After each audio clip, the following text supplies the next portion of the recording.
DFS conversation, taking y'all up to lock tonight. It's a little bit later, 7:30 lock, as opposed to hold on, no, it's a 7 o'clock lock. My bad. Is this live? Are we doing this live? We're doing it live. It is 7 o'clock. The reason why we're a little bit late is because it's only a 4-gamer, and we were going to go for an hour and a half before we handed off to crunch time. Yes. All right. So lock is at 7 o'clock. 4-gamer going down. Myself and Will, the Chief. What's going on, Will? How are things in your world? Hopefully better than my intro. I botched that one, huh? No, I don't think you botched it, Dean. Nothing can be botched on a 4-game slate. Everything is fair game. So, folks, if you're here for earth-shattering analysis, you're probably going to get that about 15 minutes before the crunch time crew comes on. I'm actually here for all the shenanigans. I don't even want to talk about DFS to kick this thing off. Dean, let's talk about how your new year is starting off. This is what the people want to know. Absolutely. One, was there an actual New Year's resolution that took place in your life? And then 2, what was your first meal in the new year? Was there an actual New Year's resolution? No. I mean, should there be? Yeah, absolutely. I got a lot of things I should fix. So absolutely there should be, but I don't think I should have a calendar dictate me. I should have had a resolution on December 12th. Steve, give me a good gif of a mechanic. Dean says he's got a lot of things he should fix, and he hasn't got them fixed. So mechanic gif, give us something here. All right, Dean, back to our regular scheduled program. You're a GIF guy. You're not a GIF guy. GIF, you're going with GIF. GIF, either one's fine. Tomato, potato. It is what it is. If you must know, it's what I did to celebrate the New Year's. I didn't watch the ball or whatever. I wasn't up. I was actually playing. I was playing a video game, and I'm not a big video game guy, but I got into playing The Last of Us because it's a show upcoming on HBO based upon the video game. I know it was a big hit 10 years ago, and I'm like, oh, let's give this a shot. And I just did not want to put it down, and I was like, this is what I'm doing. I'm playing video games. Happy New Year to me. And so I don't remember what my first meal on January 1st was. I could not tell you. Uneventful, I suppose. But how about yourself? Do you have you probably have better answers than I do. I'm not a big resolution guy. Again, I should be doing this stuff in June and in March, and I shouldn't just because it's January all of a sudden. Yeah, Happy New Year, by the way. Didn't say that. How rude of me. Yeah, Happy New Year, everybody. I'm sure you've probably already got that. At any rate, I didn't have an official resolution, so I didn't say, this is my New Year's resolution. But one of the things I wanted to do is I wanted to get a tad bit more involved in the community. So I took it upon myself. One of my friends is a chef, and his girlfriend, she has this program with the Department of Juvenile Justice. For those of you that may know what that is, they call it DJJ here in South Carolina. Basically, kids have gotten in trouble, and it's jail for teens or younger people, if you will, or prison. And so they've got some programs, and so I'm going to get involved in that. I've already reached out, and I'm going to do some more work at the food bank. So that was kind of my thing. I feel like such a jerk. Not to cut you off, but man, you're doing good stuff and helping people out. No, playing video games like a dope and helping nobody. No, Dean, you're not being a jerk. Video games are great. Good on you. But that's something I wanted to get a little bit more involved, and also, New year, new me. D. I love Steve. I love it. So. I'm hearing things. I'm like, do I have pages open? What is that? No. Our producer's incredible. Thank you, Steve. This is amazing. One of the other things, too, I am going to talk about DeMar Hamlin, ever so slightly. But, during that experience, we talked about it a little bit on Food for Thought. That, it just reminded me even more to just try to get involved. So that's what I'm going to do. And then, of course, my first meal out of the new year. Now, I'm not sure how many people we have that are listening, but I had rice, collards, yams. For those of you that don't know what yams are, if you don't know what yams are, they're like orange. No, yeah, they are orange. Those are sweet potatoes that are seasoned with sugar, cinnamon, vanilla. It could be lemon, whatever, because everybody's flavor is a little bit different. Nutmeg. It's all kind of, but it's basically sliced sweet potatoes. I had stuffing, a seafood stuffing. This was for breakfast, January 1st? Well, my first meal was in the afternoon, Dean. So okay. I had fried chicken, mac and cheese, banana pudding. Living it up. Banana pudding is a big thing in Tennessee. Okay. Yeah, I had something called Hoppin' Johns. Now, I'm not – listen, so we're getting real cultural here, down south cultural. Hoppin' Johns is a rice with something that we call field peas. And it's kind of like a really small red kidney bean, for those that know what those are. Because I'm not sure if you're not from the South, you may not know what field peas are. But those are black-eyed peas, Steve, and those look really good with the ham pieces in it. You've got to add ham pieces to the beans. Hoosiers hang banners, and I'm going to comment to this. He says, why do people add sugar to sweet potatoes? They are already sweet. My question is, why do people, if that's the case, why do people season the custard for sweet potato or pumpkin pie? They add seasonings to change the flavor ever so slightly to turn it more into a dessert and less of, let's call it just a ground vegetable, if you're into that sort of thing. So that's why I think people add it to the sweet potatoes. Hoosiers hang banners. Anyway, there we go. D, I think that's our off the rails. Let's kick this show off on a Thursday for Gamer. Hopefully nobody's upset that we haven't talked about Luka Doncic yet, who you probably should play, or Jason Tatum. Is he good at basketball? Yeah, he's exceptional at basketball. So, but listen, Steve's got me expired for some good home down south cooked food. I'm very excited. I mean, when I saw that, I got even more excited. I just want to eat some black-eyed peas right now. So D, let me ask you this: do you eat black-eyed peas? I'm not an adventurous eater. I'm a very bad dinner guest. I don't like things that are spicy. I don't like a lot of toppings. I don't like mayo and. So what do you eat? Like pizza, burgers, and chicken? Give me some grilled chicken and I'm good. Like I don't need a bunch of sauce on it. Like listen, I don't. I'm a bad dinner guest. I'm not a good person to go and split food with. What's that Italian place that everybody orders and the whole family orders? That's a chain that I don't know if it exists. Maggiano's? I'm not sure. Possibly. I can't remember the name of it. That might be not it. Olive Garden. No. That's that's the So no. These are so it might be Maggiano's. Maggiano's is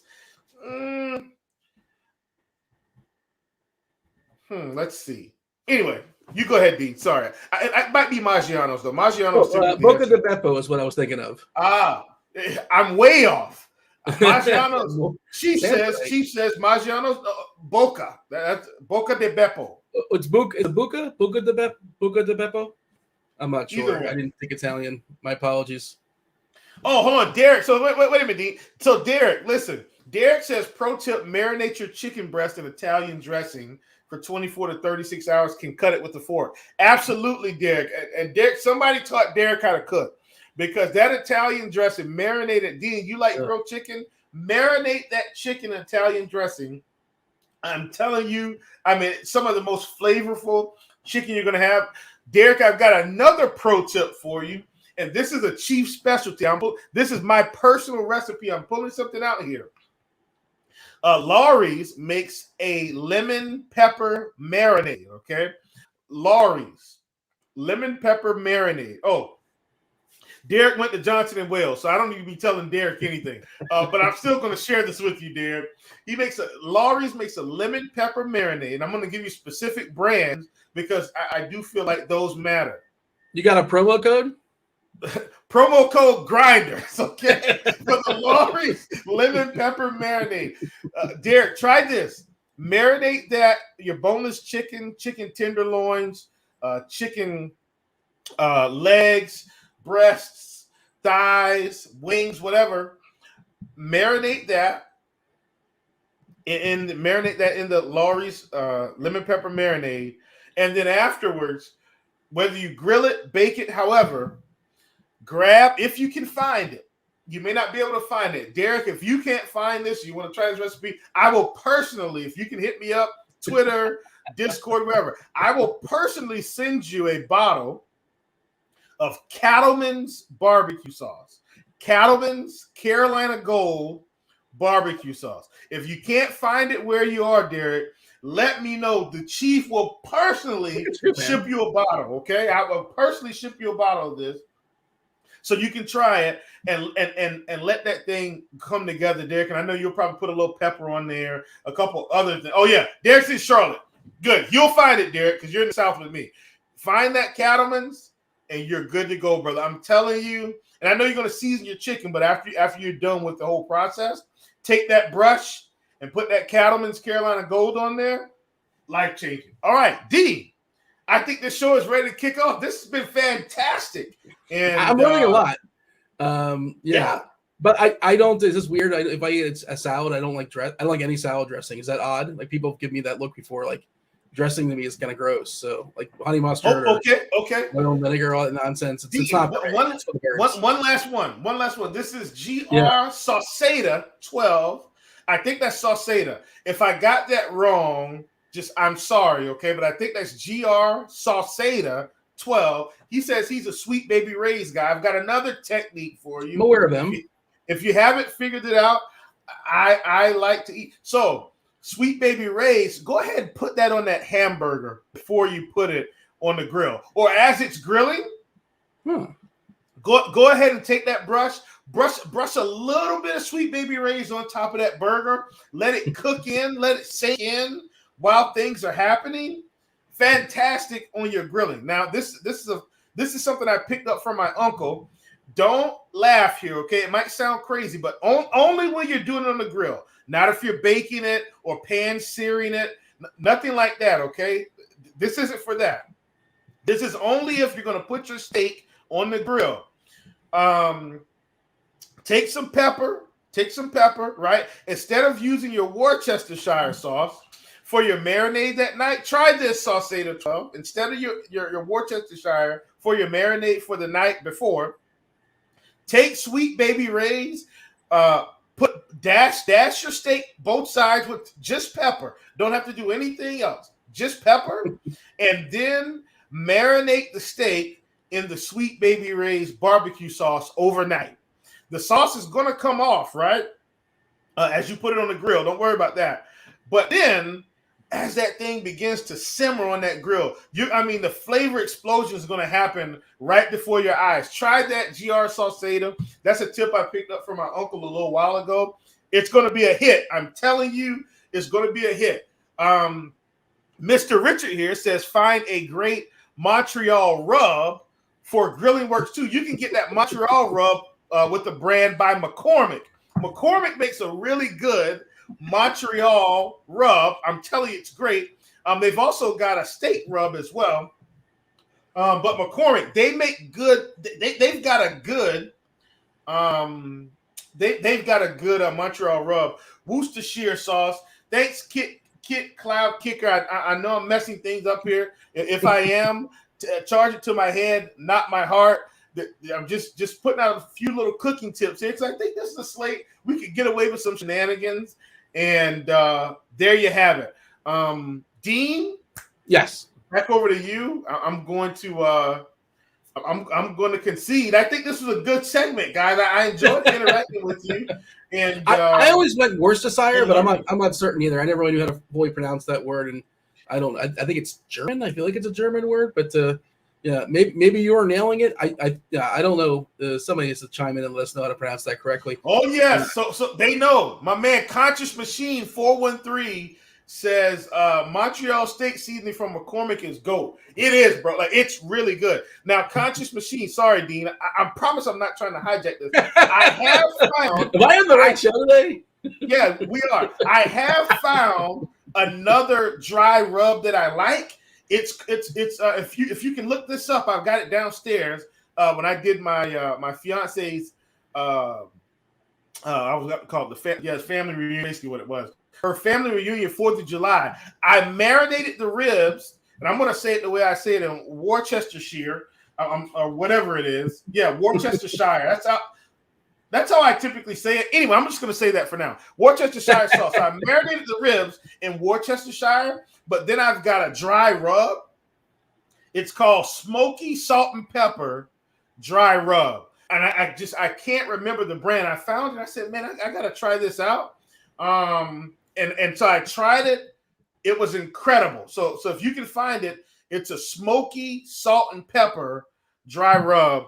Try that the next time you're grilling. It's really good. My man Tony DP says, Dean, mute him, please. Let's start. Tony, let me tell you something, because you're trying to be insulting. So I'm going to insult back. If you need real help on this 4-game slate, you need to be doing something different with your life. If you need real help on a 4-game NBA DFS slate with all these tools we have, I'm sure we've got core plays. Notorious has done the core plays. We've got expert plays. We've got from Kirk D's, Bobby, Mr. Tuttle, TC. We've got all this stuff.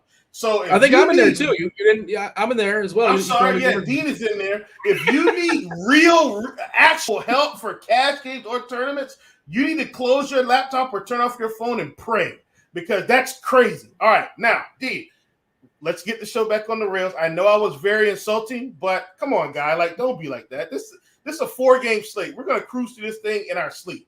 All right, Dean, back to you. Yeah, 4-gamer.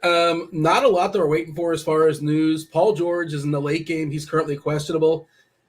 This is the front half of a back-to-back. I think there's a good chance. Again, we don't know. We're probably not going to know before the 7 o'clock game starts, but there's a good chance he sits tonight and plays tomorrow, and like Kawhi sits tomorrow and Kawhi plays tonight.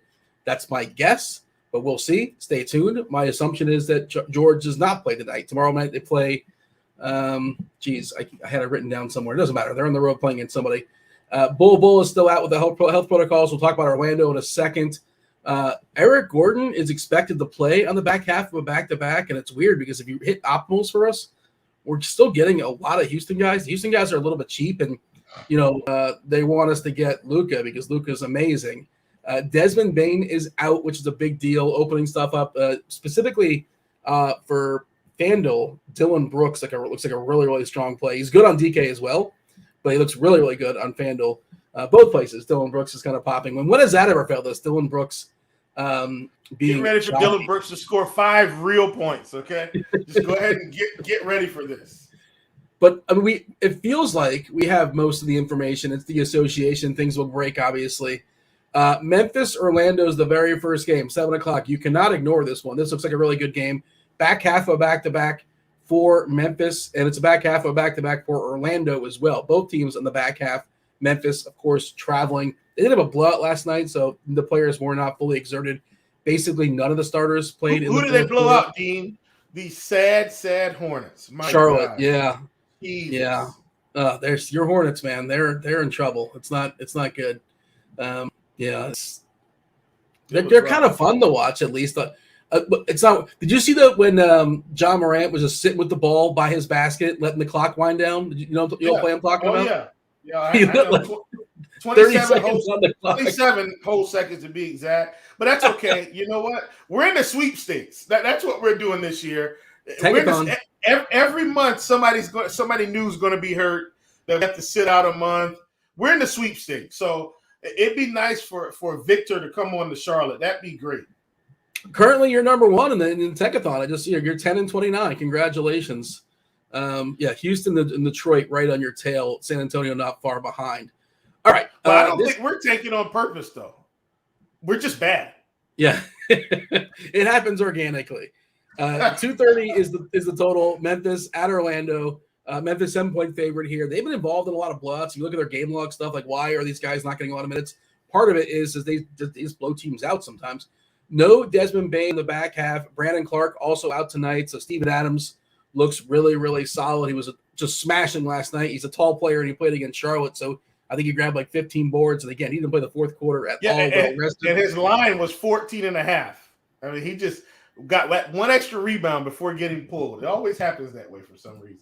Yeah, I was talking to Grant about that yesterday, the scores and odds, and that was one discussion we had, and I think he was arguing the under, and I was arguing the over. But yeah, he just barely got there, just enough, I suppose, to make. But he had 11 in the first half, so had they played a full game, Jesus, probably would have had 18, 19. Yeah. So on DK, Adams is getting 30% ownership, 5.7K, reasonable price here. Dylan Brooks at 5.6 on DK. He's got all the tags. Everybody set him up with tags as far as expert picks, as far as salary savers, as far as a core play. Again, man, Dylan Brooks, the guy that's super reliant on scoring as a core play. He's somebody I think you could fade. Again, if he doesn't score more than like 17 points or so, pretty good chance he's not getting there because that's kind of his route. But again, he gets a boost in the absence of Bain. Another guy in the absence of Bain becomes a little bit more interesting. John Conchar, if you need a salary saver, probably going to play about 25 minutes or so with no salary cap. He's in my pool. Orlando, we should mention, Orlando is without some players still, obviously. Mo Wagner is still suspended. They sent down RJ Hampton to the G League. Okiki's still hurt, and Bull is still dealing with the health protocols. I believe they're down to, do they have 9 or 10 bodies? Give us a refresh. Okay, yeah, so Suggs is available, but he's going to be on a minutes limit. So Orlando does have 10 bodies for what it's worth. Yeah, and I guess we could talk the overview of the slate. I saw somebody asking in the chat, like Luka or Jokic. And I think the answer is Luka. Like, of course, try to get them both if you can. But center, like the mid-tier centers are pretty strong tonight. One of the reasons I say, Luka first is because, Steven Adams looks like a really, really good play. Jabari Smith looks pretty solid. On DK, Robert Williams is really, really cheap. I like Şengün. Zubac is pretty cheap as well. And he's got to play some minutes against Jokic on the other side. But from a lineup construction thought process, I think it's really interesting to play Jokic over Luka in tournaments. We'll talk about that. Back half of the TNT doubleheader. Luka's first, Jokic is second for what it's worth. Your thoughts as far as Memphis and Orlando? A lot of goodness here. How do you feel on Fanduel at 40% Dylan Brooks ownership? I feel so awful. Now look, and I understand the scenario, right? Like, because Bain is not going to be playing, we're going to have to bump the projection. And so our projections look fantastic on him, Dean. I mean, we've got him at, I think, around 29 fantasy points. Let me check that again. Let me refresh and make sure.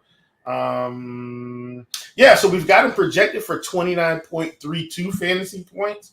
I think in terms of cash games, he's fine. And I know pretty much got the full assortment of colors here on him in lineup HQ. For me, though, man, I'm going against the grain on this one. I'm on team fade Dylan Brooks. And the only reason I'm on team fade Dylan Brooks is it's really more so the ownership's pushing he's pushing 45-ish%. We got him projected for around 43. And for me, is Dylan Brooks going to go for 40 in this spot? I don't think so. I just don't believe that, Dean. Now, does he have 40 points in him? Absolutely. Like, I'm not saying he's not capable. I'm saying, what is the most likely outcome for Dylan Brooks? I think the most likely outcome is the projection we have. If our projections are accurate, which, man, they've been fantastic for years now, I can fade 29 fantasy points. Now, where am I going to get a discount at somewhere else? Well, we'll figure that out. But for me, a 40+% Dylan Brooks, who should have a good game, but I mean, is he going to be slate breaking? I don't think so, Dean. I'm willing to take the full fade on Dylan Brooks on FanDuel at 5,500, and I'll build my lineup another way. And if we get the bad Dylan Brooks that goes 0 for 12 in the first half and shoots 2 free throws, and that's about it, I'm feeling fairly okay. He's got to play a full game. Don't get me wrong. I understand he can be, a Dr. Jekyll and Mr. Hyde, just like anybody, a rough half and then come out the second half and can't miss anything. But for Dylan Brooks, I'm willing to take the fade tonight. That's my stance. Yeah, and the counter to that is like he doesn't have to get 40. Obviously, he can get 33 and be fine, and that's what he helps you get. And those guys got off. But I get the idea of not wanting. I believe he's the third most popular player right now, according to our ownership percentage. Right now, we have Luka number 1 in the same game. Steven Adams at 30% on DK, Brooks at 29. And we'll talk about a couple of these other guys that I think are fadeable as well in tournaments that I get pretty big numbers in these games coming up. And as far as FanDuel, it's going to show FanDuel some love as well. I want to talk about both sites if possible. Luka is number 1, but Brooks, the second most popular play. It's funny because like Beasley's another guy popping, and Beasley's kind of like Brooks, except he comes off the bench and his role is not as solid, right? Like, and he's going to be 35% owned. Lee Beasley it is. That one I feel like I'm okay getting away from as well. We're giving Suggs just 20 minutes for what it's worth as far as the – but like Concher, I think Concher is a really interesting pivot away, like just in the same team. I don't think you have to play both, and John Concher is going to get some ownership, but I think he's an interesting – like if you just want to get away from Brooks and play Concher instead, a little bit of leverage, I don't mind that. How about the Magic? They played last night. Bamba was pretty heavily owned. I know I had him on a couple of lineups and no overlap with Bamba and Carter. They split the 48, and Carter got a big chunk of that pie. Bamba not nearly as much. So unless that changes, it's hard to be optimistic about Bamba tonight. We got 29 going to Carter, and just Mo is getting 19, chopping those 48 center minutes. Cole Anthony's fine. We're giving him 25 minutes, and he projects to be fine at 25 minutes. Banchero falls back a little bit. Gary Harris, hard to get excited about. And again, Suggs, we're giving 20 minutes. I'm probably not going there. I'm definitely not going there, I should say, in his first game back. I didn't mean to neglect Ja. I think Morant's a really interesting pivot away as far as big spend, especially like if you want to get away from Luka. Certainly you can find ways to get them both. We'll talk about the Celtics as well. Like Tatum is another guy on a 4-game slate that's going to be pretty well hidden, considering you can only hide so much when you're Jason Tatum on a 4-gamer, but he's not going to get the ownership that a Luka is going to get. Your thoughts as far as Ja? How do you feel about Ja as a potential pivot away from Luka? A little bit cheaper, obviously, and then he was too good last night was the problem. They just blew out your Hornets. Yeah, well, so I guess I'll use your phrase here, Dean. In a vacuum, who has the most upside between the two? It's definitely Luka. Luka's at 12.6, Ja's at 10.4. And I'm talking FanDuel currently because I think we were talking about that. The thing is, you're paying almost $2,000 more for Luka. And Luka's in what I feel like would be a more competitive matchup. And so for me, I think I'm still going to side with Luka on that one. We are getting, like I said, Luka's 20% more, at least anticipated. We have 20% more anticipated ownership than Ja. But, this Ja situation could easily be like it was last night. I don't think Orlando gets blown out by 30, but I mean, if they're up handedly in this game in the third quarter, I think the coach has incentive to say, hey, let's get some of these guys and see if they can carry the lead over a little bit. Maybe he plays a few minutes in the fourth, maybe he doesn't.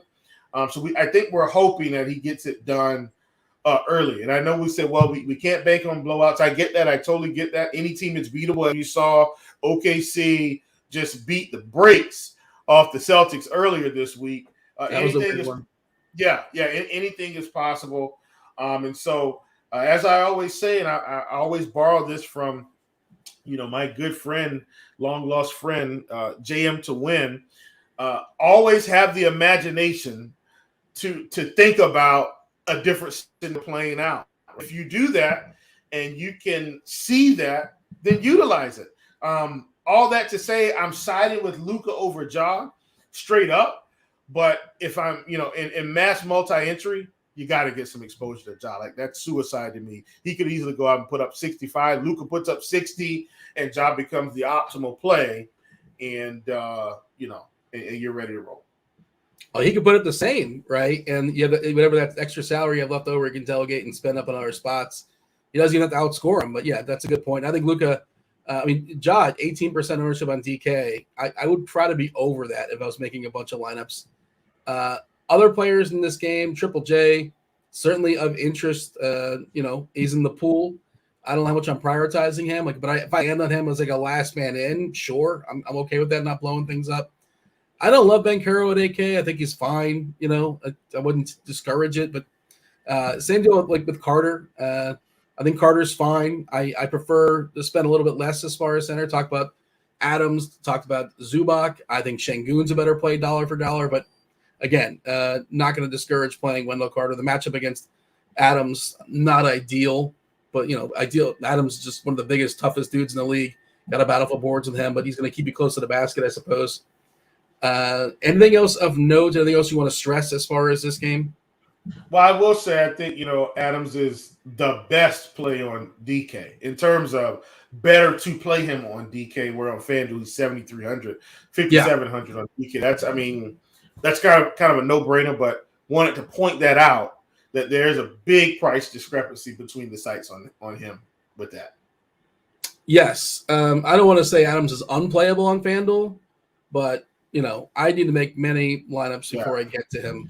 Yeah, I would play Christian Wood over Adams tonight on FanDuel straight up any day of the week for what it's worth. Fair enough. They're talking about Gary Harris in the chat. He is drawing the starts. Gary Harris on the season, 0.73 DK points per minute, 0.71 for FanDuel. I believe we're giving him minutes like in the high 20s. Let me just confirm. Mr. Michigan State, Gary Harris. I didn't know that. Yeah, play for Coach Izzo. Yeah, is Izzo still there? I assume he is. I don't follow college basketball. He's still coaching, right? Izzo? Yeah. Oh yeah, absolutely. We're giving 26 minutes to Harris, and 3.8K on DK. I suppose if you're desperate for a salary saver, but not my favorite. One of the better ones, I suppose, on Orlando. But yeah, I think we shall move on. I think we should move on. Yes. But yeah, absolutely. Well, can I answer this question though? Because Richie Small says, do we think is fading Luka for Ja or Joker and play for you guys now? Absolutely. Of course. On a 4-game slate, anything can happen. So I'm more than willing to fade Luka for Ja or Joker. Yeah, and again, Suggs is back, but we're only giving him 20 minutes, and so we're giving Harris like 25 or so. Yeah. And I meant to say this too, Dean. For me now, personally, straight up, I'm taking Luka. Okay, let me just. I want to clear that up and make sure we understand that. If I'm playing one lineup, I'm taking Luka straight up. But I don't like. I'm perfectly fine if you say, you know what, I'm fading Luka. I'm going to take my discount with one of these other studs and build it out. That's perfectly fine. These guys both have tremendous upside as well. Jason wants to know if for tournaments you want 2 of the studs or just take 1 and find value. It's really hard to get 2. It depends what you're calling a stud as well. Like I think like Jokic and Luka, it's hard to get both those guys. You can do it, but there's gonna be this one player you like in the rest of your lineup. Let me see like the first. Go ahead. I will say this. If Paul George sits, I might be more inclined to just play 1 for what it's worth. With Kawhi a stud? He's kind of a stud, but not fully a stud. He's 8,100 though. Like that's fairly cheap. Like I might be inclined to just take a shot on Kawhi if Paul George sits, because his minutes have picked up. Like that's one of the things I was interested in. His minutes have picked up. He's up in the mid-30s now, which is good. If Paul George sits, I think we see, we've got a chance at a 50 spot for Kawhi. And then now I can build it out with some different pieces. Like, okay, maybe I take Ja and Kawhi or Jokic and Kawhi in the same game. And I'm not trying to get ahead of us because I know that game is last. But you've got this Houston game that we still got to get to. And so I think we can get a little bit more creative if Paul George, in fact, does sit. Because I do think that's going to increase the ceiling for Kawhi tonight. Just trying to – so 302 is our optimal right now on FanDuel, right? I want to just hit Luka and Jokic and lock them both in. And I'm curious how much less that is than our optimal. How many points less? You know what I'm saying? I'm going to go – let me see. Let me take a stab at this, Dean. You said we're at 302 optimal? Yeah, 302 is our FanDuel optimal currently. What's the optimal, honestly, the best optimal of those two? I'm going to give us 301.2. 296. Woo, big drop. It's a big drop. But like again, we're giving Jokic 56 points, and we're giving this handle, and we're giving Luka 63. Like Luka could put up 80, and Jokic could put up 75, and there's your 5 points made up, and then some, right? Other names, Gary Harris is in this lineup, by the way, at an 18-point projection. You got to save some salary somewhere, but it's doable. It's something you can definitely do, but you have to make sacrifices, obviously. Yeah. And the other pieces are going to have to hit too. Like you're going to need, I'm going to use this as an example, Dean, and I know we're moving to this game anyway. Like you're going to need a Derek White to like put up 30 or something. You know what I'm saying? Somebody you don't expect to really push you if Luka and Jokic both tee off here. Yeah, they're talking about the chat about Leonard sitting tomorrow. Like nothing's official yet, but it seems very, very likely that Leonard plays tonight and sits tomorrow. He doesn't play back-to-backs anymore. And that's what makes me think that George sits tonight and plays tomorrow. Again, that's not official. George is officially questionable. It's a 10 o'clock game. We probably don't know that at 7 o'clock. We probably don't get that news. All right, let's talk about Boston. First half of the TNT doubleheader, Boston at Dallas, 231.5 is the total. We know Dallas plays really, really slow. We know Boston, their defense has gotten better. Well, it wasn't spectacular season, but it's gotten better with Williams coming back. I believe it's now in the top 10 the last 10 or 15 games or so. As far as who's missing in this game, the body parts, it's really clean. Like Boston is full go. Dallas is without DFS. Josh Green also not available. Maxi Kleber also not available. So Dallas pretty thin. It's Luka Doncic and not a lot. You mentioned Wood, sure. THJ certainly is getting a ton of run, as is Dinwiddie. Dinwiddie 36 minutes, THJ 36 minutes. Of course, Luka projected for 38, and Wood projected for 32. And then even Reggie Bullock, Ross boy. I'm sure Roth will talk about him. Just if you want 3-point variance on your side, he's a basically stone minimum 3.5K. If you desperate the same salary, I suppose you could play him, but not all minutes are created equal, and Reggie Bullock's minutes were created poorly. Boston just not going to get played, right? Like, relatively speaking, Jaylen Brown, 11%, Tatum at 9%. And we know that these guys can just absolutely Tatum be the highest scoring player on the slate.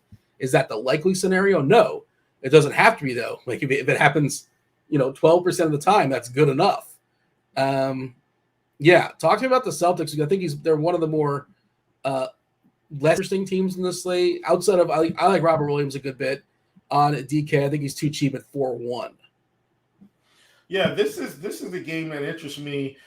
Typically in DFS, I gravitate to very competitive, tough games and bad defensive games as well. So, and I know that seems weird, but I like it when stars are out, right? When stars are playing stars, Dean. Yeah. And so, for me, I think Tatum is a great GPP play tonight. I'm never as high on Jaylen Brown when he's in this mid 9K range. I'm just not a Jaylen Brown DFS guy, and that's something I probably have to work out internally, and I'm very well aware of that. It's because you used to pay 7K for him, and now he's 9K, but he's still fine at 9K. But it's a mental thing. I think I feel the same thing. If that's what I'm hearing. Yeah, but I will play him. It's just I feel like it's got to be the right spots for me. And so, but Tatum, in my opinion, he's the one that has the 70-point upside. You know what I mean? Sure. Like Jaylen Brown's got upside, but I mean, Tatum, he's got his own money. That's a Coming to America reference for anyone. The boy's got his own money. Yeah, I mean, he's got his own money. So when I say he's got his own money, yes, he's got his own money. Yeah, Jason Tatum, I think he's got the upside. He's also projected for much lower ownership than pretty much all the other studs on the slate, Dean, and that's including Jokic, who's at 16%. Kawhi is at 12%, who's slightly cheaper. And I'm not calling Kawhi at a stud price. I'm just talking about highlighting players that have ownership. We've got Tatum projected for around 10% on DK. And so I think, being able to plug Tatum in, I will say this could be one of those pillars spots, pillars, Pillars. You take Luka, you take Tatum, and you plug them both in. and you say, hey, guys, carry me to the promised land. I need a competitive game. I need triple overtime. I need you both scoring 50-plus real points, and that could happen here. So I like this spot for Tatum, Luka, despite slow pace. We know that both of these guys are going to have massive production. I'm a combination of like being like a math guy, stats guy, and also like I think there's I don't want to say feel, but like I think there's a human element to this. And this game, Tatum versus Luka, arguably the 1-2 in MVP this year. These guys both know that they both know this game's on TNT. They both probably want to be MVP, right? Like, they're humans, right? They're going to get up more for this game than they would, game in Charlotte on a Tuesday night. Just that's my take. I have no idea. There's no insight to that, but to me, it just feels that way, right? So I think a tick incrementally. I don't know there's no way to quantify that, but I think that's a real thing. And maybe I'm just making it up. I don't know. Other players on Boston or anybody else, the peripheral guys like Smart is fine. I know it's like not what people want to hear. Like if he's the last man in, sure. Am I starting a lineup by putting Marcus Smart in? Is there anything about this game that says, oh, this is a Marcus Smart game? No, of course not. But he shouldn't blow up on your face. He should be just perfectly fine. Anything that you want to stress as far as the Boston guys outside, Horford can bounce back. They're fully stocked, which is, hurts the ceiling. I do feel like Horford is now more limited with Robert Williams back. Even if Robert Williams is going to play 20 minutes, right? Even at a bare bones, 15 minutes, that's going to limit, I think, what Horford can do. So I'm not as interested in Horford anymore. I did play him a little bit earlier this season, and he came through for us magnificently. But I'm kind of hopping off the Horford train, even though he's 5K.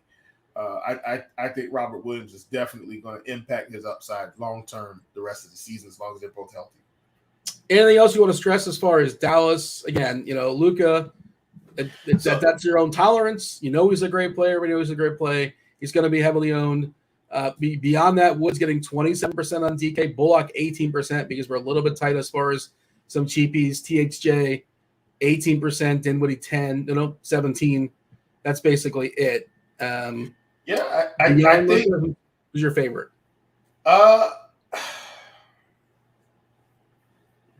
My favorite is going to be Christian Wood outside of Luka. I know he's the second most expensive, and then after that, it's actually going to be Spencer Dinwiddie. I do still think Dinwiddie has some upside here at 6,200, even on a 4-game slate, kind of outside looking in. I like Dinwiddie. The problem is, if I'm playing Luka and Tatum, then I probably need to be playing like Derek White or Robert Williams and Bullock or something like that, because I won't be able to get in all the mid-range pieces that we like.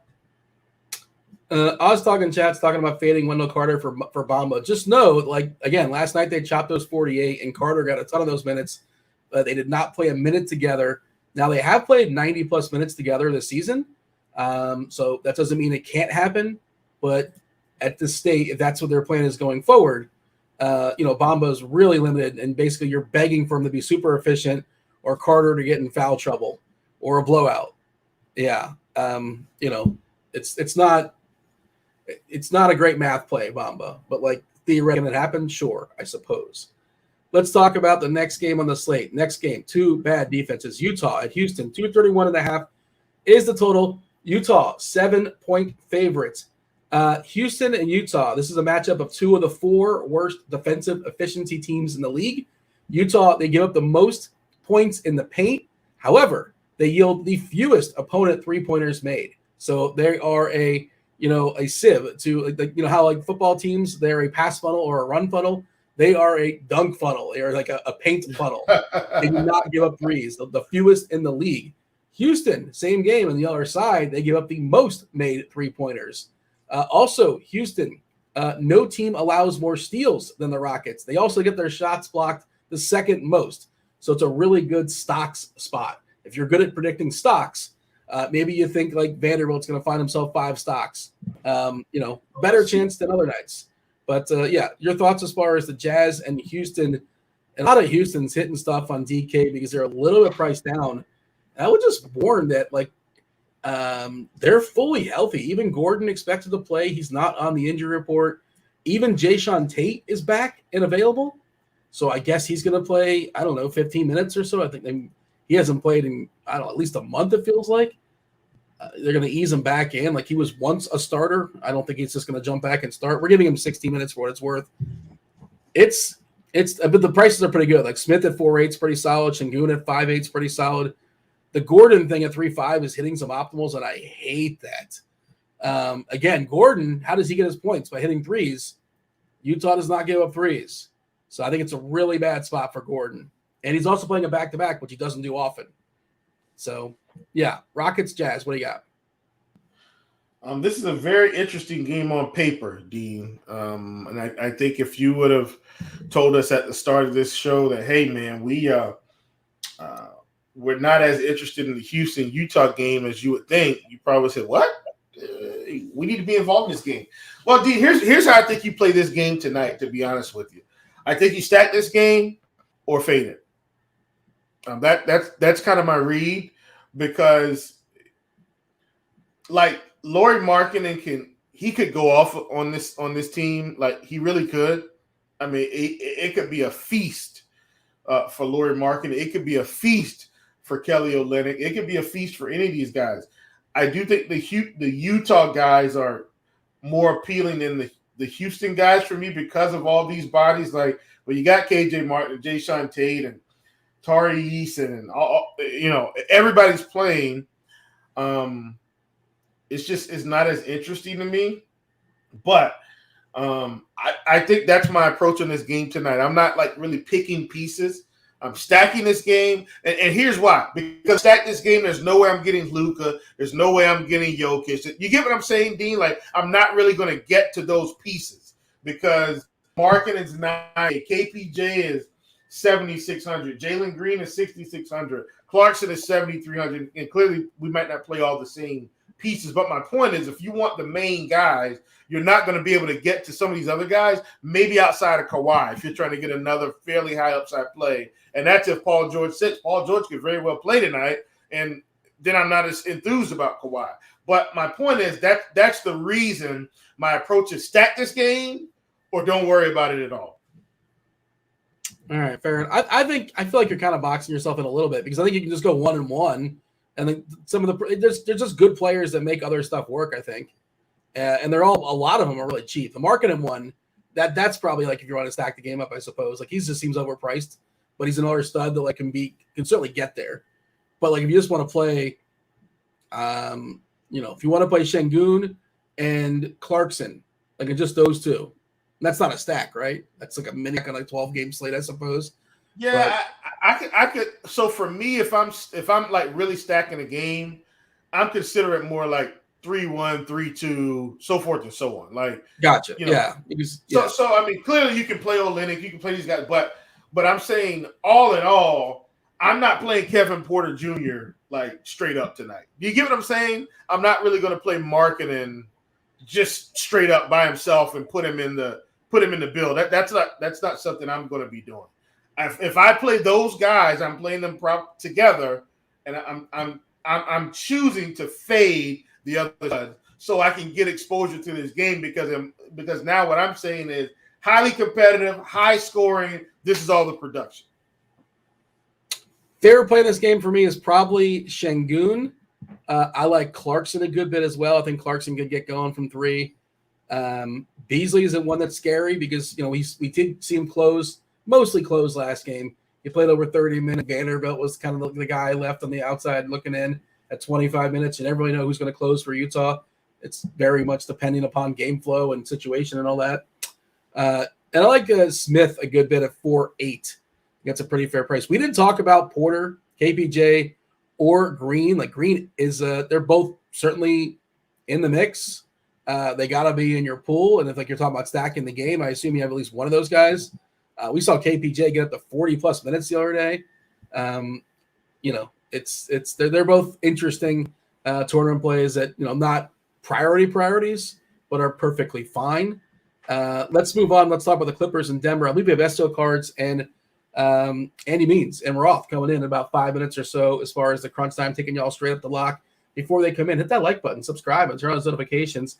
Lets us know we're doing our job, I guess. It makes our ego feel so much better as those likes go up, I suppose. All right, last game is the Clippers. Denver, 229 is the total. Both these teams are playing tomorrow night, right? Yeah, they both play tomorrow night. Denver is a 6-point favorite, back half of the TNT doubleheader. We do have Paul George, currently questionable.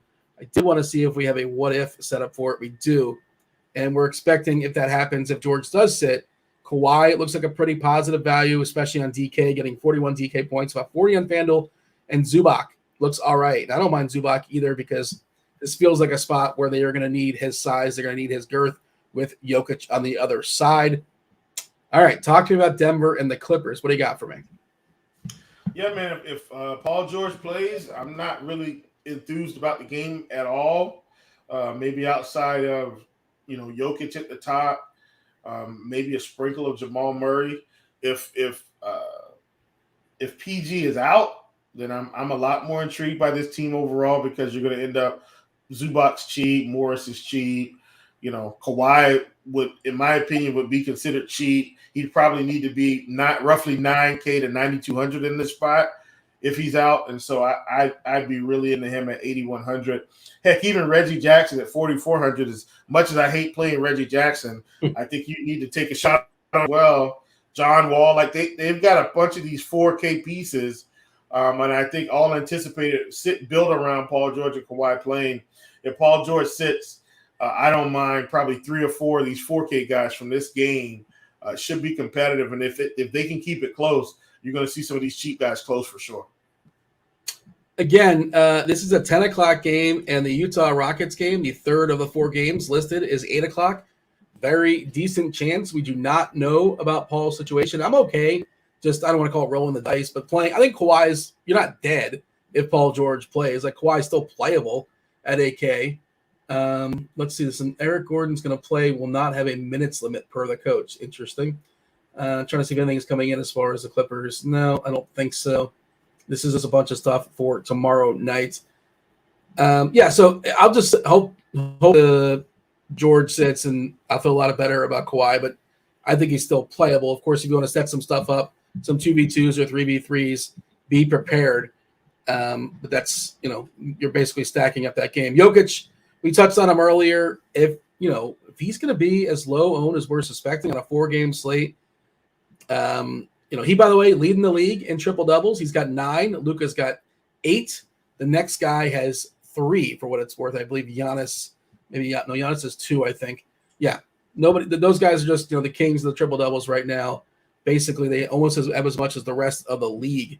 But we're seeing Jokic right now less than 20% on DK, and he absolutely can be the highest scoring player in the slate. He also, again, Zubac last year, he put up like a 90 burger against, they went overtime, but still, he certainly has the upside. He's played well against Zubac multiple times in the last calendar year. Anything else of note? Anything else you want to stress as far as this game? I believe I hear, if maybe it was the crunch time crew going on. I thought I heard some extensive noises in the background. Yeah. All right. They're chiming in. But, what's not Andy Means? It's S2 Cards. And by God, that's TJ's music. Oh, no, he's going to ream me for not having enough likes, I'm sure. But I guess not only, Dean, did you not know I was coming on and you got that wrong, but we don't ask for likes for our ego. It has nothing to do with our ego. YouTube's got a very complex algorithm that if we don't get enough likes, they're not going to show the little RotoGrinders page up on the front page for people. So it's very, very important for our success. It's not our ego. It's a little bit of ego, just a little bit. Nah, we don't worry about that here. I'm not sure. Yeah. Well, you got anything else as far as this game before we say hello to the boys? Hello. Let these guys take over, man. We did our best for a 4-game. Hopefully, you guys can come in and drop the hammer, put it in the mix. All right, I'm done. What's up, Roth? Can you follow that? I was like, is this a song? And then when he said put it in the mix, I assume it was. Was that like MC Hammer? Is that? Yeah, there you go. Yeah, okay. All right, it was. Dean, I got a bone to pick with you, and it's not about likes. Uh-oh. What is this you were tweeting about this being a touchback out of the back of the end zone? Was this sarcasm you're tweeting? I don't understand. Did you not see the play? I saw the play. Do you not know the rules of football? The NFL is very. Do you know what a touchdown is in the NFL? Because I don't. I don't know. As long as you are a ball carrier, as soon as you cross the plane with the tip of that ball, you can fumble it out of the back of the end zone. It is still a touchdown. Can producer Steve show this clip, or is that like a violation and some sort of a? I put a tweet out. But first of all, let's not even have it up for grabs because the longest yard, the last play in the longest yard. Spoiler alert: the Adam Sandler version. The Adam Sandler's team wins. Shocker. But he fumbles the ball going into the end zone as he hits the pylon, and I thought you have to complete the play. Is that not my understanding? You have to complete the catch? You only have to complete the play if you're still in the process of making a catch. If you're a ball carrier and you have already completed a catch and or not catching, as soon as the tip of that football crosses the tip of the extended end zone, pylon included, it's a touchdown immediately. You can fumble it right at that point. The part you're missing Roth is correct. Hold on. The part that you're missing, Roth, is that the guards paid off the refs. The refs are on the side of the guards. And the only thing that got them to stop making bad calls in the beginning of the game was that Adam Sandler kept throwing the ball at the nuts of the ref. And he says, listen, I'm going to keep throwing the ball at your nuts unless you call a straight game. This was the very last play of the game. There was no more risk of the refs' nuts. Okay, if that's the argument, then fine. Yes, then in that case, you think they could take one more nut shot to win the game for the team? There wouldn't be any more nut shots. That was the last play. That's it. So So okay, the guards are looking at the refs like, how are you calling that a touchdough? Gray area. By the way, my choice of words. I can't believe this. Poor choice. Anywho, I just wanted to make sure we were all up on the rules here before we started tweeting nonsense shenanigans. Did I spoil the movie I hope nobody in chat's like, man, I was going to watch The Longest Yard tonight, and I really thought Adam Sandler was going to lose. There's a lot of that in chat right now, actually. Statute of limitations. It's been like 20 years. y'all missed out. Chris Rock dies. Likes and the Burt Reynolds Dean mustache comes back. Dude, I love Taylor. Taylor gets the quote of the day. Hey, Steve, can we put up the "It's been 84 years" GIF? Can we put that up, please? It's been 84 years. Please put that up. Come on, Steve. Do this before I get out of here. Taylor said, I've waited 11 years to watch and see who wins. Even I have seen The Longest Yard, and the rule must be if I've seen it, then it's fair game because that doesn't apply to very many things. So there you go. There we are. All righty. We're getting out of here on a high note. Do appreciate y'all knocking out the rest of the show. Myself and Will, we appreciate you watching the first portion. If you watch the first 10 minutes or so, you got some good cooking tips from Will as well. Stay tuned for his podcast on such things. It sounds like he knows what he's talking about. And you have the podcast with the Luch. The people know about it, right? I assume they know about it. Yes. Yeah, absolutely. Yeah, FFD, food for thought. All right, there's the plug. I couldn't think of the title for some reason, but all right. Roth, SDL, TJ, get those likes up. Win some money tonight. Myself and Will are out of here. Roth, go for it. Okay, I'm intrigued about this cooking podcast. I am on a culinary adventure myself, so. Chief, I'm going to need some details. We're going to have to talk shop, talk some cooking here. But tonight, we're cooking up winners. That's all we're cooking up for you guys. I don't know about y'all. I smashed last night, just absolutely smashed in every lineup I put in. It was good work by the RotoGrinders crew, as usual. So we're going to run it back today. Two of the sharpest minds in the biz. One, Mr. STL Cards, coming in with, I imagine, the cash thoughts and takes, right? You're wearing your Meansy hat? That'd be fine. I'll wear the Meansy hat. Very good. Happy to have you. How you feeling? I'm not in a good mood, to be honest. I got a jury duty summons today, and it's not the time of year where I like to obtain a jury duty summons, being a CPA and having my busiest time of the year coming up. So, it seems like I always get those things whenever it's the most inconvenient. And I know first world problems and it's civic duty and all that stuff. But it just always seems to happen at the worst time. So I don't know. That has me a little bummed at the moment because, you just worry about how you're going to get everything done. Right. I know you're already slammed. For whatever reason, I have never in my life been called into jury duty. This is the fourth time.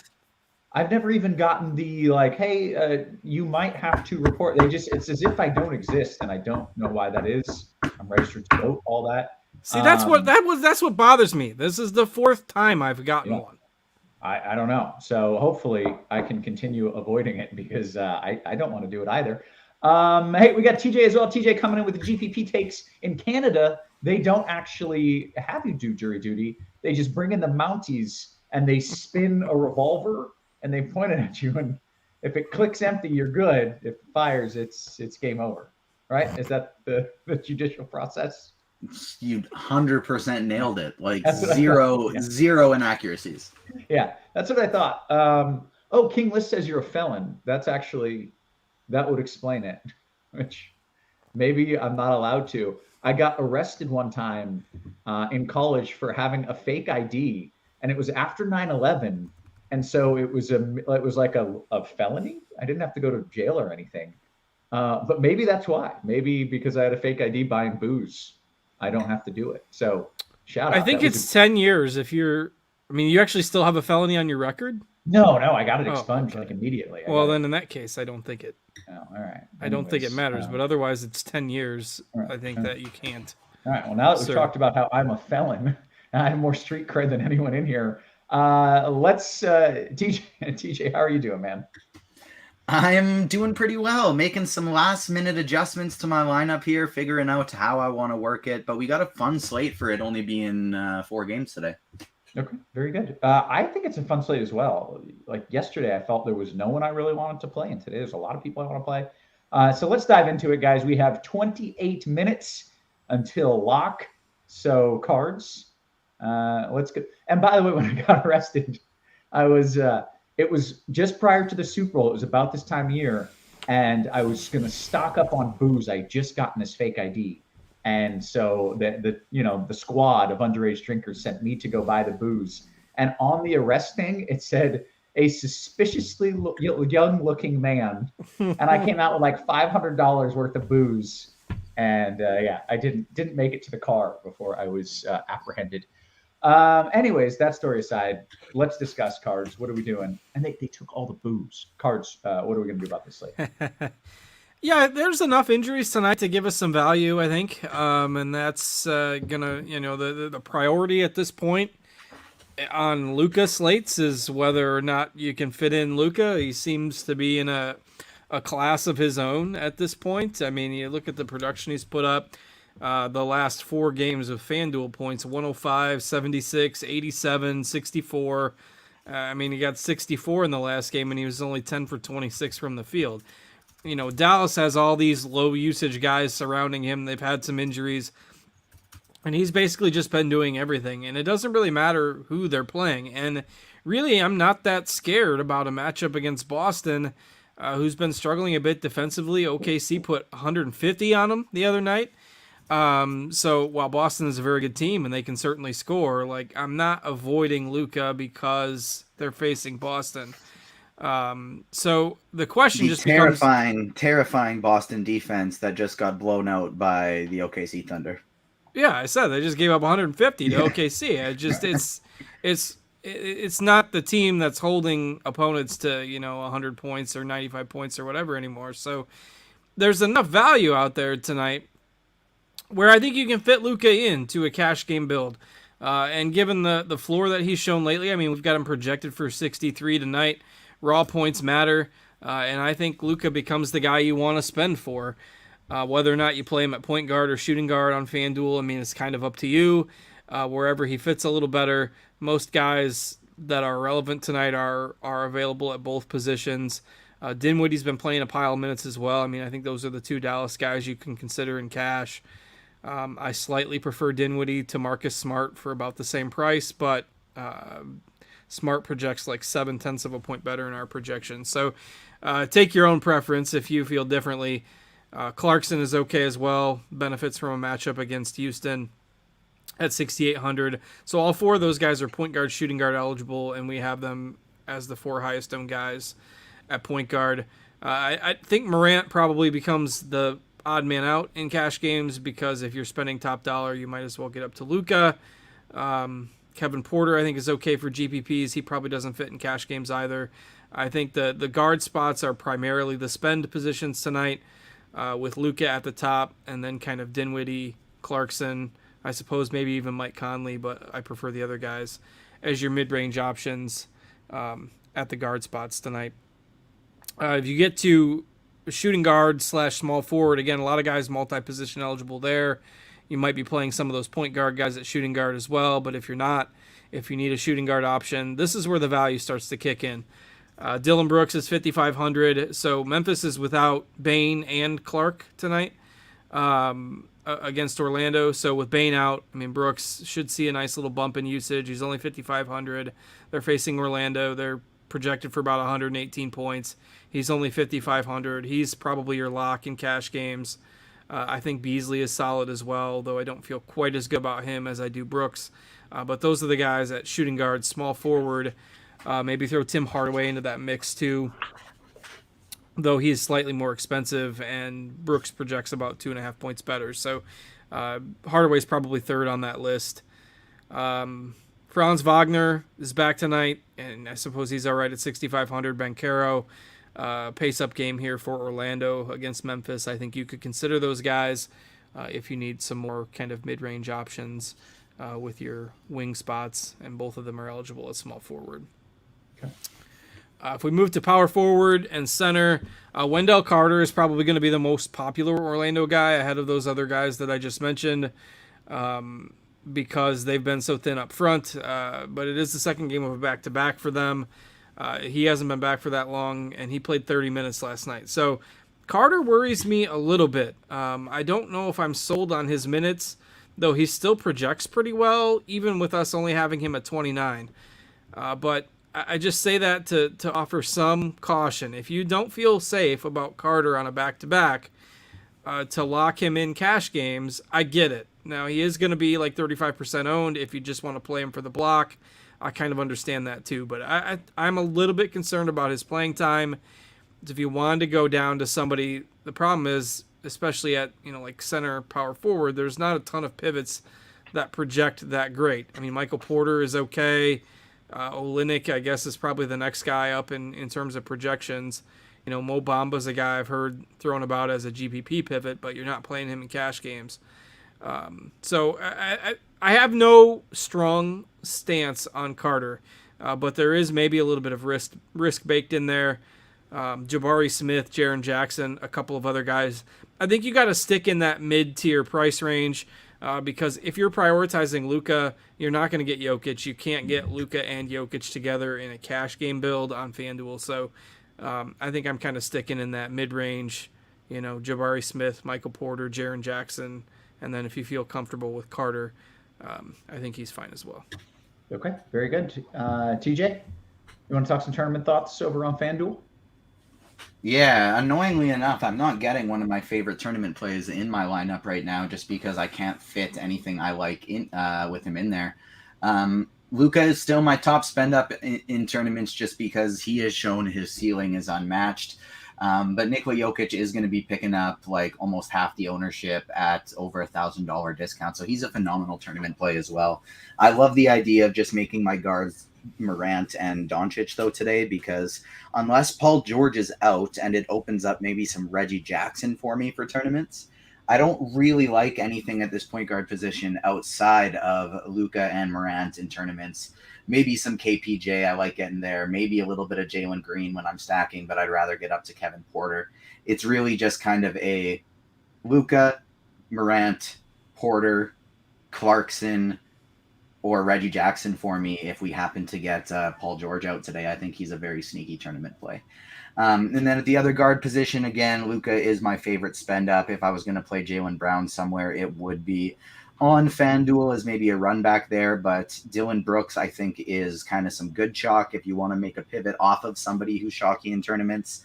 Brooks and Wendell Carter Jr. would probably be the two people that I would do that with. Brooks, if he shoots like crap, then he's going to fail. And then Wendell Carter, like Card said, of course, because of that backup. So because of the back-to-back. So I think those are the two most interesting kind of tournament fades here on the slate. And I just really like this entire Memphis team and this entire Utah-Houston game. That's really where I'm looking to target the most in tournaments today. So when we take it up to the the forwards positions here, somebody like a Jabari Smith, I think, is very interesting for tournaments. Jared Vanderbilt, who's been having his minutes bumped up and down all over the place, but he has a high ceiling and he makes for a very interesting tournament play. And then one of my favorite tournament salary savers on the board today is going to be Kelly Olynyk, 5,500. That's just a great price for me. He's going to be about 25%, but on a 4-game slate, not much at all. You can play Kawhi, but I would rather play him on DraftKings. And then Jaren Jackson Jr., I think, poses a great upside on this slate as well. I like Mo Bamba as a salary saving option at the center position. I like Ivica Zubac as a potential tournament option, but and even Steven Adams priced up on FanDuel as a tournament option. If you're not going all the way up to Jokic, I think those three are interesting. But my favorite in tournaments today is going to be Şengün. He's going up against Utah. Utah gives up an absolute ton of points in the paint. We're projecting him for basically a 5x score right now, and it's in 25 minutes. Now, Houston's pretty healthy. Maybe he does only get 25 minutes, but I think that is a bit of a volatile projection just because his last few games have been 21, 25, 16, 21. But you look before that, and then all of a sudden there's multiple games in the 30s. And so, yes, he may only play low 20 to mid 20s minutes, but he still could be fine at that amount of minutes. And then if he happens to play 31, 32 minutes today, he could be a slate breaker. Okay, very good. That's the player I don't currently have in my lineup that I'm like, well, damn, just because I've sort of needed Mo Bamba in all the lineups I liked. And that was Şengün, to be clear? Yeah. Yeah, all right. I had the same kind of back and forth with him as well and ended up jamming him in, but I don't know. Don't feel great about it. Okay, let's talk some DK. Carts, you want to lead us off here? Actually, before we get into that, real quick note here. Make sure you sign up for the FanDuel Sportsbook. If you're in a legal sports betting state, take advantage of their great bonus offer. New customers get the no sweat first bet up to $1K. Be sure you're doing that. Also, it is still NFL Lineup HQ free weekend, Friday, Saturday, Sunday. The greatest tool in the industry for DFS is open to the public for free. Lineup HQ, the same thing that you're seeing on our screen share there for NBA. We have that tool for NFL, and anybody can use it. So make sure you're checking it out this weekend, Friday, Saturday, and Sunday. Cards, let's talk some DK. Yeah, not a ton of major differences on DK with how you're handling the cash game build. I think it's still, obviously you get a little bit less positional flexibility with some of these guys, but still, I think you can get to Luka. I mean, you see all the green in lineup HQ with him, even at 12-6, still grading out super well in productions. So I think you start with him at point guard. Again, over in Morant or Kevin Porter grades out. Houston in general is going to grade out just a little bit better on DraftKings. So we'll touch on a few of those guys. I think Porter is fine. But I don't think he's mandatory for cash games. I think you just get to Luka there at point guard. And then you're playing the same type of wing guys, shooting guard, small forward. You got Beasley, you got Brooks, you got potentially Hardaway as kind of your 1, 2, 3 cheaper guys. I mentioned Jordan Clarkson on FanDuel. If you're in that price range, I do prefer Jalen Green a little bit on DraftKings, though neither of them would probably make it into my cash game lineup. And I mentioned Porter being a little cheaper on DraftKings. I mentioned Jalen Green being a little cheaper on DraftKings, and then you got to maybe mention Eric Gordon as well. So there was some doubt about whether or not he was going to play tonight. It got announced kind of right as the last show was ending that he is going to play, and he is not going to have a minutes limit. I think it's irrelevant on FanDuel where he's 4,800, but he's 3,500 on DK. So if you want a complete punt, it never feels great with Eric Gordon, and he's not going to do a whole lot much besides scoring. He played 28 minutes last night. He had 13 points, and that was it. No rebounds, no assists, no steals, no blocks. 13 points in 28 minutes, and that was the line for Eric Gordon. So that's what you sometimes get from him. But he is 3,500. And so if it fits your lineup, if it helps you get Luka in there, we'll see some questions. Would I rather have Luka plus Eric Gordon or 2 mid-range guys? It's probably going to come to the Luka side most of the time. Yeah. And if that means playing Eric Gordon, it's gross, but I don't necessarily hate it. So, again, the wing spots, you're playing those guys, Brooks, Gordon, Beasley, Hardaway. That's who we have projected as the highest owned guys there as well. The Paul George news, TJ mentioned it. I mean, that's kind of a GPP thing for now. That's the last game of the night. There aren't going to be a whole lot of other pivots available, and I just don't think you can bank on Paul George playing or not playing in terms of how you're approaching your cash game build right now. So, on that note, Cards, in a tournament, this is something I've been kind of mulling over in my head. Do I want to basically go the safer route or the riskier route in my GPP lineup today? Do you think, now this would obviously be a lot better, hopefully, if Paul George were to happen to be out. And like you said, there's not really any pivots here if it doesn't work. But we do have Nick Batum out already. Do you think Robert Covington is viable as a GPP flyer if it just fits as a last piece in your lineup? I mean, it's not going to be any worse than playing Eric Gordon in a GPP, but I don't know. It's certainly risky, and it would require him to be out. But I don't think, if I'm building 50-plus lineups tonight, I don't hate it. But if I was only going 5-10 deep, I don't know if I'd get there. I mean, he's played 11 minutes in 3 weeks. One deep. Yeah, one lineup. I don't know, but you're pretty good with the risk reward stuff, and it pays off. Then you got a 3K guy. There's not a whole lot of them tonight. I mean, that's why it's Eric Gordon is basically the guy. So I don't know if he was more of a consistent rotation piece. I'd say yeah. And I suppose he'd have to be, like, if George is out, it's not necessarily a game, I guess, that would go small, but I don't know. They'd probably give like 6 or 7 minutes to Powell and give a few to Morris, throw Kennard in there. It's hard to say because it's the Clippers. You want to touch on with cash? Not really much else in the Steven Adams grades out a little better on DK if you're looking for a big man at 5,700. Zubac is a little better on DraftKings as well, so you can get a little cheaper options there at center. I didn't really mention Christian Wood, but he's viable too, though I don't think I'd get to 3 Mavs in cash. If you're going like Dinwiddie, Luka, Wood, like they're pretty expensive trio there. So I do like Christian Wood, but he's probably behind the guards for me in terms of my interest there. You can go a little cheaper at center. Okay, very good. Let's see, TJ, anything on DK that you want to run through here? We still have plenty of time, still about 11 minutes here to lock. Both cash and tournaments on DK, it really does feel like a 2-center type day.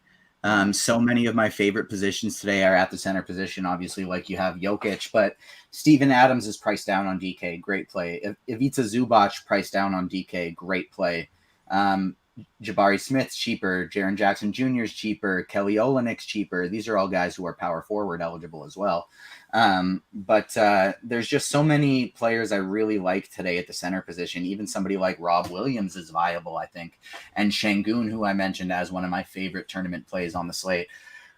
I'm just going to say screw it today, and I'm going with my risky lineup that currently includes Covington, but there's 2 players in that last game, so it is moderately adjustable. But just because I really want to play Şengün today, I think he has a really, really great ceiling. Other than that, the one place I really want to highlight on DraftKings that differs is the LA Clippers. Paul George is questionable, like we've been talking about lots. If he is out, they have the best value on the slate on their team on DraftKings by a pretty wide margin. If Paul George is in, they're still viable GPP options. So Reggie Jackson is 4.4K. John Wall is 4.4K. Neither of them seem very interesting, but if we get Paul George out, both of them are. Marcus Morris is under 5K, and Batum's already out. Kawhi Leonard is $1,000 cheaper over here than he is on FanDuel. even somebody like a Luke Kennard at 3.3, a Robert Covington at 3. If Paul George is out, I think these guys become in play. So I really like this. LA team today on DraftKings specifically, and I'm going to like them even more if Paul George happens to be out. Shadow says hello. Yeah, you could literally hear him crawling across your keyboard there, just hitting random keys.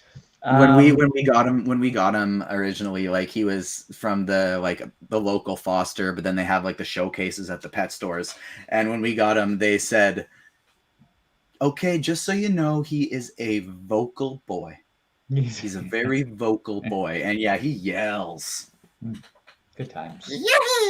Yeah. Sounding like Yoshi apparently is, which I can hear it. Okay, hey guys, we've got 9 minutes here for some QQs. You ready to run through some of these?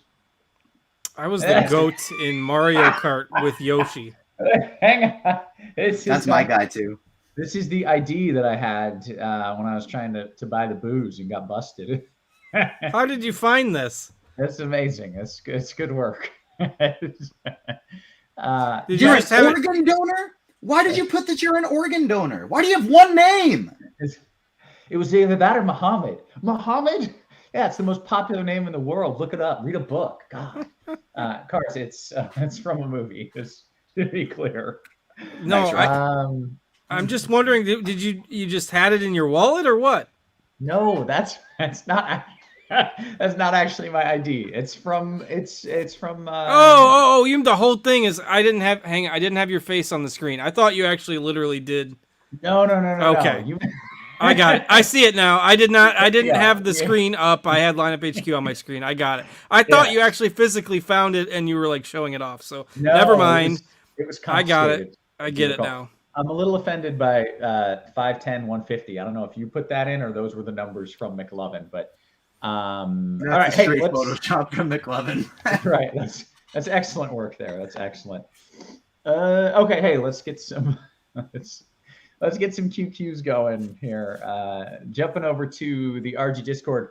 Hey, Mike says FanDuel GPP no love for Tatum at 11%. Pair him up with Luka for the big TNT game.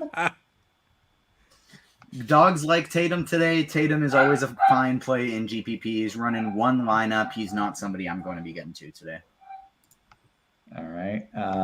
Stuff is going down in the TJ household tonight. Yeah, we all the animals acting a fool. DKGPP, other than looking good on paper, is there any reason to go double stud like Luka and Joker? It's so hard. There's just TJ, I'll let you answer that. I think it's a lot more viable on DraftKings than it is on FanDuel. Agreed. Okay. Fair enough. FanDuel single entry. Having said that, like I'm going Luka and Ja, and it is somewhat possible to do if you just want to sacrifice Ja instead of it. But it is pretty difficult. I toyed with is it physically possible today to play Luka, Ja, and Jokic? And it's just so hard. Okay, very good. Let's see. FanDuel single entry here. Adams and Robert Williams. Did we discuss Robert Williams? A little bit. Okay. Adams and Robert Williams or Şengün and WCJ. Wendell Carter Jr. Yeah, okay. Second one by a lot. Okay. DKGPP, if you don't trust the Carter Jr. minutes, would you look at Bamba? TJ, would you look at Bamba? Would you look at him? I'd rather play him on FanDuel where the value is more hurting, and he's actually cheaper on FanDuel today than he is on DraftKings. But I think he is viable especially if you're not playing Carter Jr. yet. Okay, very good. Aside says, what are your thoughts on Tyus in FanDuel Cash? Yeah, it's going to be one of those nights with people. If you're trying to jam in two studs, people are going to kind of fish down there. I don't love it because he's 4,900. I don't know. I just feel like that's priced appropriately. Like if he was $700 or $800 cheaper, I'd be a little more interested. It's okay if everything else works. I don't have a strong take. Okay. That's why, as that last piece, I'd kind of rather use Reggie Jackson because, yes, even though he's projected for 2 points less, but he'll probably be projected for about 5-6 points more if Paul George is out. Okay, that makes sense. FanDuel Cash cards right back at you. Boncaro and Adams or Wood and Jax. Jay Jax, is that Jaren Jackson? Yeah, that's Jaren Jackson. I would go with the first one. Very good. Cards. Okay, DK Cash cards. Adams MPJ or Conley Şengün. First one, but that one's fairly close. Okay, I love this question. True North says, do you need Luka or Joker in DK Cash? Like cards, is there a mid to upper mid build where you can just not spend 12K on a guy and like what you've got? I don't really think so. I mean, look, if you could come back in 4 hours and we can build lineups after we find out if Luka drops 80 plus again, then I suppose. But if you right, because you're still not starting with Tatum or Morant or Jaylen Brown. That doesn't make sense, because if you're doing that, you're getting up to Jokic or Luka. So you're not starting in that range. So then you're at the, starting with Markkanen or Kawhi, Kevin Porter. Like, it just doesn't seem to work, because if it was a larger slate with a lot of good 8K plays, I think it would be viable, but it's really not. So it just kind of leads you towards you have to start with one of the top end guys in cash tonight. Yeah. If I'm not playing one of them, it has to be strictly a tournament, and it has to be strictly a game stack. Like, it's okay that I'm trying to play all the mid-range people in Houston and Utah, or I'm trying to play all of Ja, Brooks, Adams, Banchero, and like that whole, like, I'm game stacking if I'm not playing Luka or Jokic, and it's only in tournaments. Okay, very good. DKGPP's Neil Alexander Walker as a last piece. I've already got Gordon. Gulp. I don't love it. Understandably. Conscious Machine says, play anyone with a junior in their name tonight. I have some serious beef with Houston, who has, I think, at least 3 players who have a junior at the end, and I have no idea who's who. All of the juniors to me all combine into one guy. So I'm going to need them to get rid of a few juniors. So I have an idea of who these dudes are. Why don't you just pretend the junior's not there? I can't. It's all I see. It's all I see when I look at their name is junior, and there's 3 So of them. I just did a whole lineup on DraftKings. Kevin Porter Jr., Tim Hart. We have questions. Let's save this. No. Let's go. Say it. Tim Hardaway Jr., Michael Porter Jr., Jaren Jackson Jr., Wendell Carter Jr., Jabari Smith Jr., and Marcus Morris Sr. He's the senior of the group. Unfortunately, that's all. Oh, Ty Washington Jr., projected 12 minutes. There you go. Full lineup of juniors and 1 senior with $5,300 left on the table. There you go. There's your all junior. Maybe upgrade. We can upgrade one of these guys to Luka. There you go. Yeah, upgrade one of the juniors to Luka, and you're good to go. DK Cash cards: Williams, Kawhi, MPJ, or Conley, Triple J, and Şengün. Second one by a nose. Okay, very good. Very good. Xavier Tillman for value. Xavier Tillman, is that a guy? That's a human cards? I can confirm that he's not a junior. It is a guy, and he tends to get 10, 12, 14 minutes from Memphis. Not on my radar. That's a guy who is on the exact same lens as somebody like a Nickeil Alexander-Walker. Yeah. Where if you're in a large field and a low dollar, or if you're playing lots of lineups, or you are comfortable with that risk, they both have ceilings. If this is a blowout and they play over 20 minutes, they could both be phenomenal values. It's just they're not going to project for it, and it's probably not going to happen. If it does, huge ceilings. Just be comfortable with that risk, because it's not a likely one. Okay, very good. Less than a minute until lock. Make sure you've got everything cleaned up, guys. Lock is steadily approaching here. We actually have caught up on, it looks to be, all of the questions as well. So excellent work. Man, we got memes. We got stories about getting arrested. We got all kinds of stuff today. Gotta spice up the 4-game slate a little bit. Right. We got a lineup with a whole bunch of juniors. Really, I'm not sure you could ask for a better 30 minutes there. It's a lineup of all juniors and seniors, and if I upgrade one guy to Luka, There's actually only $500 left on the table, and it projects for like 250 points, which and is you kind have of to do wild. it. Like you have to. It's semi-viable. You have to throw that in like $1 or $3. It's too late. Cards. It's Damn too it. late. Damn it. All right. Hoosiers Hang Banger says, hey, great show tonight. Thank you. And yes, thank you. We appreciate it. We love doing it. If you guys don't mind, do us a little favor. Give a little diddle to that like button there on the YouTube. Just a little boop, boop, and then it switches colors. So TJ did not like that descriptor there. If you I don't think TJ TJ meant the like button in time. I'm disappointed. TJ did not beg for likes once, so we are smashing. I did at the very beginning. I didn't beg, but I did my reason why it's important. Okay, look, very good. I have right beside me here my laptop, always with the YouTube page open, always with that like button hit, so that I'm ready. Very good. We appreciate that. We love the likes. It helps keep the show free. Important question before we go. TJ, your favorite Marvel character? For those who don't know, TJ is a Marvel maniac. You can see behind him. He has an entire blog / company where he does Marvel write-ups on shows and movies. So very important question. Your number one Marvel character. Yeah, so it all started as a podcast where we'd cover the Disney Plus Marvel shows. Nice, Steve. And then it grew into a full-on media outlet for all TV and film. And my personal favorite from my humble beginnings is Spider-Man. I used to watch the 90s Spider-Man, the animated series, every single day, and it kind of set the stage for me to be a huge fan of what Disney and Marvel is now doing in their movies, because that Spider-Man, the animated series, it would cross over with the X-Men animated series from the 90s and the Fantastic Four animated series from the 90s, Iron Man, Hulk. It'd bring them in for episodes, and it would be so cool when you're a little kid watching this. And now it's exactly, they'd have the multiple Spider-Men showing up.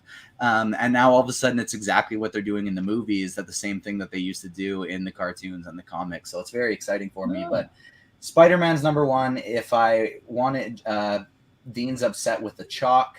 Yeah, that is a very chalky. My non-chalk, like my second favorite from Marvel is Silver Surfer. Okay, that's a good one. Yeah, I'll accept that. I don't know what Silver Surfer does. He just surfs. He just surfs on a surfboard. He's got something called the Power Cosmic, so outer space energy powers, and he's just flies around on a surfboard, protecting planets and being a badass. All right, I knew. Yeah, all I know is he surfs. By the way, shout out to Kit in the chat who says Silver Surfer power greater than cosmic. It was just like literally right on your level there. Good timing. With that, we're gonna bounce on out of here.